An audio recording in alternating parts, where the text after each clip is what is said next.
प्यार तुम्हें इस मोड़ पे ले आया।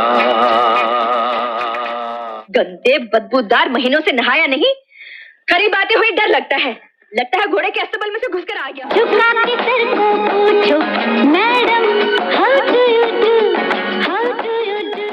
ऐसी ढेरों फिल्में हैं जो दर्शकों का मनोरंजन करने की वजह से क्लासिकल बन जाती हैं। इसलिए 1982 में आई सत्ते पे सत्ता तो आपको याद ही होगी, जो इसी कैटेगरी की एक फिल्म है जिसमें हल्की फुल्की कॉमेडी, रोमांस और ताजगी के साथ साथ थोड़ा सस्पेंस भी है। लेकिन यहाँ एक इम्पोर्टेंट जानकारी ये भी दे देगी, इसकी कहानी ओरिजिनल न होकर 1954 में आई एक Hollywood film 7 brides for 7 brothers से इंस्पायर्ड है, जिसमें एक भाई की कहानी दिखाई गई है जो अपने 6 छोटे भाइयों की देखभाल करता है। लेकिन उसके ये भाई थोड़े अनाड़ी होते हैं और किसी को भी रहने सहने का सही तरीका पता नहीं होता।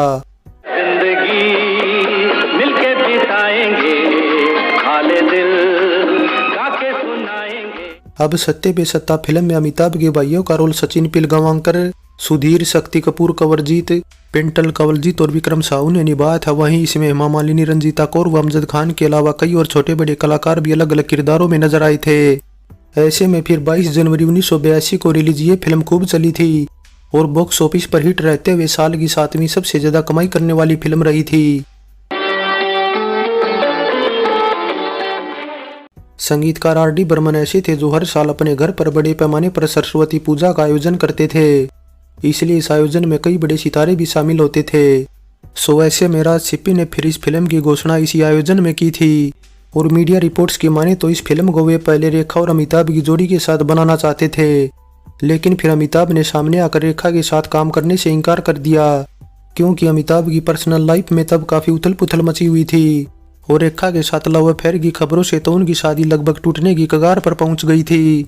ऐसे में अमिताभ नहीं चाहते थे कि रेखा के साथ काम कर वे इन अफवाहों को और हवा दें। इसके साथ ही कहा तो ये भी जाता है कि जया ने रेखा के साथ काम न करने को लेकर उन्हें सख्त हिदायत दे रखी थी, इसलिए राज सिप्पी को इसके बाद जिस दूसरी हीरोइन का नाम सुझाया गया वो थी परवीन बाबी।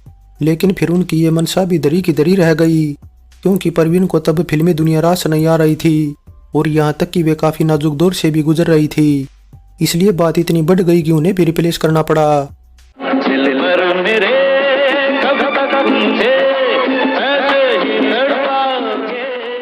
ऐसे में हीरोइन को लेकर दुविधा सामने आई तो अमिताभ बच्चन ने न केवल हेमा मालिनी का नाम सुझाया बल्कि उन्हें मनाया भी। बस फिर इस तरह हेमा मालिनी सक्सेसफुल फिल्म सत्ते पे सत्ता की लीड हीरोइन बन गई। हालांकि अब हेमा मालिनी को भी शूटिंग करते टाइम काफी दिक्कत व परेशानियों का सामना करना पड़ा था, क्योंकि प्रेग्नेंट होने से उन्हें काफी संभल कर शूटिंग करनी पड़ती थी। फिल्म के एक गाने परियों का मेला हमें अगर आप ध्यान देंगे तो हेमा की प्रेगनेंसी का साफ पता चल जाएगा, जिसमें वे अपने बेबी बम को छिपाने के लिए शॉल का इस्तेमाल करती नजर आती हैं। हालांकि डायरेक्टर राज सिप्पी की ओर से ये कोशिश की गई थी कि शूटिंग के दौरान उनके क्लोजअप पर फोकस किया जाए ताकि प्रेगनेंसी छिपाई जा सके, लेकिन फिर भी एक सीन में ये सब सामने आ ही गया। वैसे यहाँ एक इम्पोर्टेंट जानकारी ये भी दे देगी, सत्ते पे सत्ता फिल्म की रिलीज के कोई 2 महीने पहले ही 2 नवंबर 1981 को हेमा ने ईशा देओल को जन्म दिया था और फिर इसके बाद कुछ दिनों के लिए उन्होंने फिल्मों से ब्रेक भी लिया था। इस तरह ब्रेक पर जाने से पहले अगर हेमा को सत्ते पे सत्ता फिल्म न मिलती तो शायद उनका करियर डगमगा गया होता। दुखी पे दुखी हो या सत्ते पे सत्ता, गौर से देखा जाए तो बस है पत्ते पे पत्ता। वैसे खबरों की माने तो सत्ते पे सत्ता फिल्म की रिलीज के बाद हेमा मालिनी काफी डिसअपॉइंट भी हुई थी, क्योंकि उनके कुछ बेहतरीन सीन को एडिटिंग के दौरान काट दिया गया था। सत्ते पे सत्ता फिल्म में अमिताभ बच्चन के सबसे छोटे भाई का किरदार निभाने वाले सचिन पिलगांवकर बताते हैं कि फिल्म की शूटिंग के दौरान अमिताभ बच्चन के मूड का किसी को पता नहीं चलता था, क्योंकि वे जब खुश होते तो सबसे घुल मिल कर बात करते थे और जब गुस्सा होते थे तो किसी के भी सलाम नमस्ते का जवाब तक नहीं देते थे।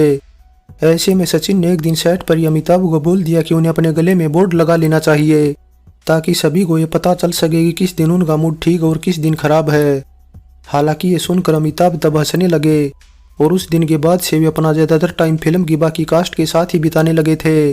अबे उल्लू के चरखो, इतना भी नहीं जानते कि मैं ये सब कुछ तुम लोगों के भले के लिए कर रहा हूँ।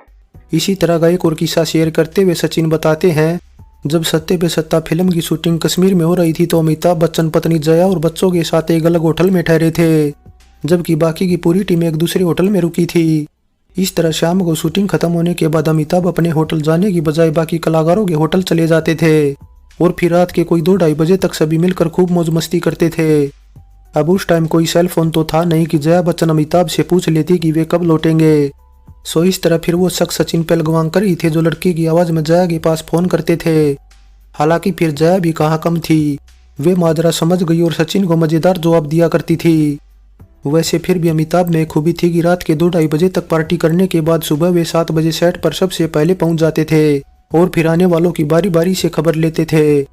वैसे यहाँ एक इम्पोर्टेंट जानकारी ये भी शेयर कर दे कि 2008 में सचिन ने इस सत्ते पे सत्ता फिल्म का मराठी में रीमेक बनाया था, जिसमें उनकी पत्नी सुप्रिया अशोक सराफ और स्वप्निल जोशी थे। अगर आप मुंबई के जुहू इलाके में जाएंगे तो अमिताभ बच्चन के बंगले प्रतीक्षा के रेड सिग्नल पर आपकी गाड़ी जरूर रुकेगी, जहां किसी टाइम अमिताभ अपने परिवार और माँ बाप के साथ रहते थे, मगर फिर वे नजदीक के ही एक दूसरे बंगले जलसा में शिफ्ट हो गए, जो वही बंगला है जहां अमिताभ बच्चन हर रविवार अपने चाहने वालों से मिलते हैं। अब इस बंगले की कहानी ये है कि उन्हें एक फिल्म की एवज में फीस के तौर पर मिला था, और यही नहीं बल्कि इस बंगले में रहने से पहले अमिताभ और जया ने इसमें अपनी एक फिल्म की शूटिंग भी की थी। जानकारी के लिए बता दें 1975 में आई फिल्म चुपके चुपके के गाने चुपके चुपके चल रही पुरवैया के कुछ सीन इसी बंगले में शूट किए गए थे, और इस फिल्म में ये बंगला अमिताभ और जया का दिखाया गया था। हालांकि तब अमिताभ और जया नहीं जानते थे कि एक टाइम ये बंगला उनका अपना हो जाएगा, क्योंकि ये बंगला तब प्रोड्यूसर एनसीपी का था। हालांकि 80 का दशक आते आते सीपी अपने इस बंगले को बेचना चाहते थे। ऐसे में जब सत्ते पे सत्ता फिल्म करने को अमिताभ तैयार हुए तो वे इस बात के लिए भी तैयार हो गए कि इस फिल्म में काम करने के बदले वे ये बंगला ले लेंगे। बस फिर इस तरह बंगले का मालिक बनने के बाद अमिताभ ने इस बंगले का नाम जलसा रख दिया, और फिर बाद में इसका पूरी तरह से नया इंटीरियर कराने के साथ ही बाहर से भी इसे सुंदर करा दिया। पूरे बंगले में एक और जहां आपको देश विदेश से लाई गई कलाकृतियां दिखेंगी, वहीं तमाम दीवारों पर मशहूर पेंटरों की सुंदर पेंटिंग भी लगी मिलेगी। अभी कुछ साल पहले की बात है, काफी मशहूर पेंटर मंजीत बावा की एक पेंटिंग अमिताभ ने कोई 4 करोड़ में खरीदी थी। इस बंगले से जुड़ी एक और इम्पोर्टेंट जानकारी ये भी दे दे कि ये बंगला कोई 10,125 वर्ग फीट में फैला है, और इसके बगल में लगता अमिताभ का एक और बंगला जनक भी है, जिसे बच्चन परिवार एक और जहां ऑफिस के तौर पर इस्तेमाल करता है, वहीं इस बंगले में एक स्टूडियो और अमिताभ का जिम भी है। सचिन पिलगांवकर की तरह कंवलजीत भी एक शो में सत्ते पे सत्ता फिल्म की शूटिंग के दौरान हुए किस्सों का जिक्र करते हुए बताते हैं कि कश्मीर शेड्यूल के दौरान डायरेक्टर राज सीपी ठंड के मौसम में सभी को ठंडे पानी से नहाने के लिए कहते थे, लेकिन फिर जब शूटिंग खत्म होती तो सभी कलाकार एक साथ आते और राज सीपी को ठंडे पानी में डुबो देते थे। वैसे यहाँ फिल्म की स्टारकास्ट से जुड़ी एक जानकारी ये भी दे दें कि कंवलजीत वाली भूमिका के लिए राज सीपी की पहली चॉइस मिथुन चक्रवर्ती थे, लेकिन फिर कुछ वजहों से मिथुन दा इस रोल को निभा नहीं पाए थे, लेकिन वे बॉम्बे की मिनरवा सिनेमा में हुआ प्रीमियर खत्म होने से कोई 10-15 मिनट पहले जरूर पहुंच गए थे। ऐसे में फिर दर्शक उन्हें देखकर खड़े होकर तालियों से उनका स्वागत करने लगे थे। मीडिया रिपोर्ट्स की माने तो रंजीता कौर वाले किरदार के लिए राज सीपी ने पहले जाहिरा को अप्रोच किया था, लेकिन जब अमिताभ के साथ उनका एक रोमांटिक ट्रैक पेश किया जाना तय हुआ तो फिर राज सीपी ने अपना मन बदल लिया और दूसरे दर्जे की हीरोइन की तलाश में लग गए। बताया जाता है कि इस रोल के लिए पहले वे पूनम ढिल्लन और पद्मिनी कोल्हापुरी में से किसी एक को लेना चाहते थे, लेकिन अमिताभ इन दोनों के ही साथ काम करने को राजी नहीं हुए, क्योंकि दोनों उनके सामने काफी छोटी उम्र की दिखती थी। इसलिए फिर इसके बाद रत्ती अग्निहोत्री व टीना मुनीम के नाम पर विचार किया गया, लेकिन रत्ती ने जहाँ बिजी शेड्यूल के चलते करने से इनकार कर दिया, वहीं टीना को राजेश खन्ना ने रोक दिया। इसलिए फिर मुकाबला अनीता राज व रंजीता कौर के बीच आकर फंस गया। हालांकि अनीता को तब प्रकाश मेहरा ने अमिताभ बच्चन के साथ कायर फिल्म में भी कास्ट कर रखा था, इसलिए लग रहा था कि अनीता राज सत्ते पे सत्ता फिल्म में फाइनल हो जाएगी, लेकिन कायर फिल्म का कोई अता पता नहीं था कि यह कब बनेगी। इसलिए फिर राज सीपी ने रंजीता कौर को फाइनल कर दिया, जो इससे पहले एक बी ग्रेड ही सही लेकिन अनीता से बड़ी हीरोइन बन चुकी थी, और मिथुन चक्रवर्ती के साथ तो उनकी जोड़ी हिट भी थी। इसके अलावा फिल्म की रिलीज के बाद एक और बात यह भी हुई कि हेमा मालिनी की तरह रंजीता कौर भी अपने रोल से खुश नहीं थी, क्योंकि उनके भी कई सीन एडिटिंग के दौरान काट दिए गए थे, जिसके बाद राज सीपी ने उन्हें समझाया कि फुटेज के हिसाब से उनका रोल बेशक छोटा है, लेकिन कहानी में उनके रोल की अहमियत काफ़ी ज़्यादा है, और फिर इसी बहाने उन्हें अमिताभ बच्चन के साथ जोड़ी बनाने का भी मौका मिल गया है। बस इस तरह रंजीता की नाराजगी जब दूर हो गई तो राज सीपी ने उन्हें 1984 में आई अपनी फिल्मबाजी में मिथुन चक्रवर्ती के अपोजिट साइन कर लिया। जब कोई फिल्म हिट हो जाती है तो अक्सर ही दूसरे स्टार ये दावा करने लग जाते हैं कि फिल्म में लीड रोल पहले उन्हें ऑफर किया गया था। बस फिर इस तरह का एक दावा शॉटगन शत्रुघ्न सिन्हा ने भी किया था और बताया कि सत्ते पे सत्ता फिल्म में अमिताभ बच्चन वाले रोल के लिए पहले उन्हें अप्रोच किया गया था, लेकिन बिजी शेड्यूल की वजह से उन्होंने इनकार कर दिया। इसी तरह उदय चंद्रा भी ये दावा करते हैं कि 1978 में राज सिप्पी ने जब ये फिल्म बनाने की घोषणा की थी तब उन्हें भी अमिताभ बच्चन के एक भाई की भूमिका के लिए अप्रोच किया गया था, लेकिन फिर बाद में कुछ वजहों से उन्हें बाहर कर दिया गया। इसी तरह विजेंद्रा घाटगे भी ये दावा करते हैं कि राज सिप्पी ने सत्ते पे सत्ता फिल्म में अमिताभ बच्चन के एक भाई की भूमिका के लिए पहले उन्हें भी अप्रोच किया था, लेकिन पूरी फिल्म में अमिताभ बच्चन का रोल डोमिनेट होने से उन्होंने करने से इनकार कर दिया। हालांकि फिर बाद में विजेंद्र कुछ वजहों से फिल्म में स्पेशल अपीयरेंस निभाने को तैयार हो गए। वैसे राज किरण ऐसे थे जो इस फिल्म में कोई भी रोल निभाने को तैयार थे, लेकिन बॉडी लैंग्वेज अच्छी न होने के चलते राज सिप्पी ने उन्हें कंसीडर ही नहीं किया। इसके अलावा अगर हीरोइनों की बात करें तो पद्मिनी कपिला व काजल किरण भी इस फिल्म में अमिताभ बच्चन के भाइयों के अपोजिट कोई न कोई रोल निभाने वाली थी, लेकिन बाद में कुछ वजहों से दोनों को ही राज सिप्पी ने फिल्म से आउट कर दिया। अमजद खान की जिंदगी भी काफी रोचक रही है। उनकी कुछ ऐसी आदतें थी, ऐसे किस्से थे जो उनके दोस्तों और सेट पर काफी मशहूर थे। बता दें अमजद को चाय पीने का बेहद ज्यादा शौक था और रोजाना वे कोई 30 कप चाय पी जाते थे, इसलिए जब उन्हें चाय नहीं मिल पाती थी तो उनके लिए काम करना काफी मुश्किल हो जाता था। ऐसे में चाय की जितनी लत अमजद खान को थी शायद ही किसी और को रही हो। इसी तरह फिर दोस्तों के मामले में भी अमजद खान किसी से पीछे नहीं थे। अमिताभ बच्चन के साथ तो उनकी इतनी गहरी दोस्ती थी कि अपनी प्राइवेट लाइफ की बातें भी वे एक दूसरे से शेयर करते थे। लेकिन अब अमजद खान की माने तो 80 के दशक की शुरुआत में उन्होंने अमिताभ बच्चन में कई तरह के बदलाव देखे थे, जिससे दोनों की दोस्ती में दरार आना शुरू हो गया था।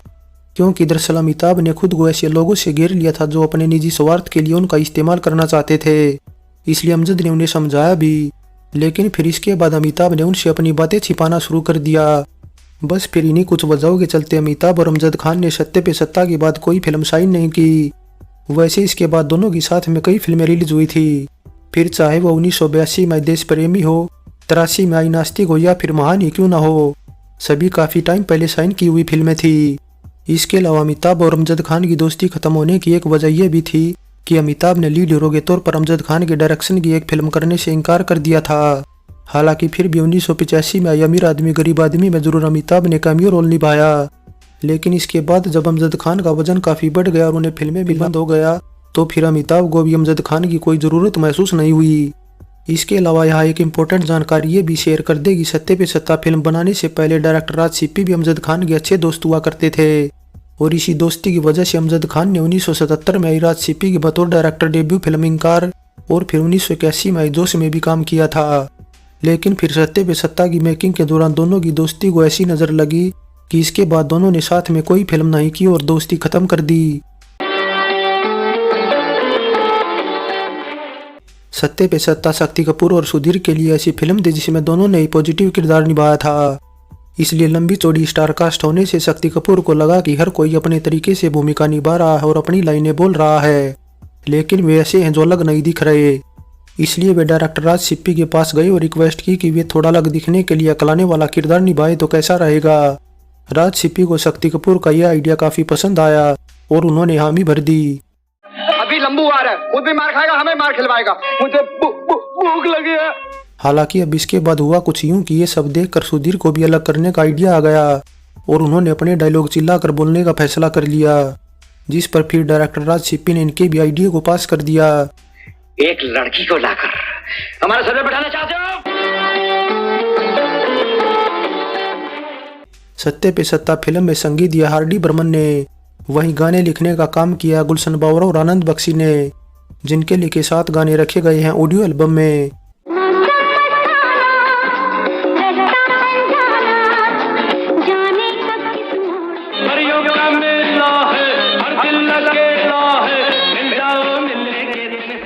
अब इस फिल्म का गीत संगीत सुपरहिट था और मोस्टली गाने आज भी खूब पसंद किए जाते रहे हैं, लेकिन फिर भी अगर सबसे ज्यादा सुने जाने वाले गाने की बात करें तो वो था दिलबर मेरे, जिसे आनंद बख्शी ने लिखा था और ये उनका लिखा इस फिल्म का इकलौता गाना भी था।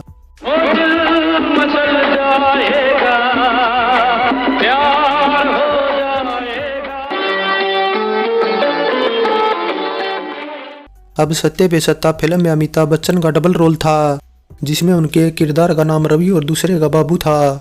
और बाबू का किरदार ऐसा था जो एक तरह से ग्रे शेड का था। इसलिए फिर उसके एंट्री सीन के लिए राज सिप्पी ने पंचमदा को एक खास बैकग्राउंड धुन बनाने के लिए बोला था, जिसे पंचमदा गायिका एनिटी पिंटो के साथ मिलकर तैयार करने वाले थे। लेकिन वैसा करते उससे पहले एनिटी पिंटो का गला खराब हो गया।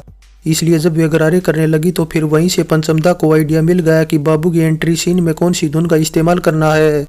वैसे ये धुन ऐसी है जो इसके बाद राज सिप्पी की 1984 में आई फिल्म अंदर बाहर, 1987 में आई विनोद खन्ना स्टारर इंसाफ और यहाँ तक कि अनिल कपूर की फिल्म ठिकाना में भी दोबारा से इस्तेमाल हुई थी।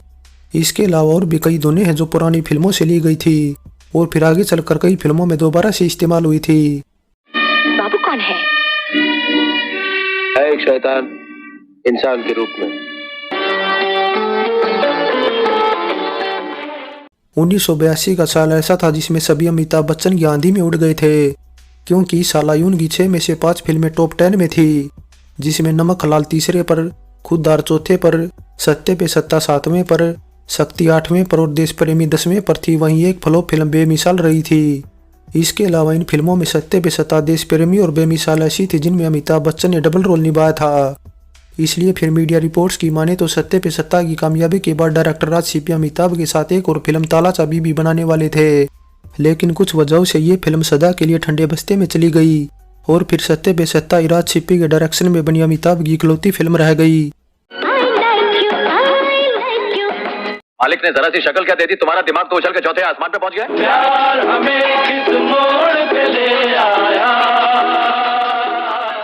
फाइनली अमिताभ बच्चन ने अपने करियर में वो दौर देखा जब उनका छुआ सोना हो जाता था और वे हर किरदार में समा जाते थे। और ऐसा ही कुछ अमिताभ ने सत्ते पे सत्ता फिल्म में डबल रोल निभाकर किया था। बता दें, सत्ते पे सत्ता फिल्म में रोमांटिक सीन हो या फिर कॉमेडी सीन या फिर हो गाने, सबने मिलकर सिल्वर स्क्रीन पर ऐसा तिलस्म बिखेरा कि कई सिने प्रेमी तो लगातार कई शोज के लिए सिनेमाघरों में ही बैठे रह गए थे। सो सत्ते पे सत्ता फिल्म पर हमारी ये पेशकश कैसी लगी नीचे कमेंट कर बताएं। अच्छी लगी है तो लाइक करें और चैनल को सब्सक्राइब करें।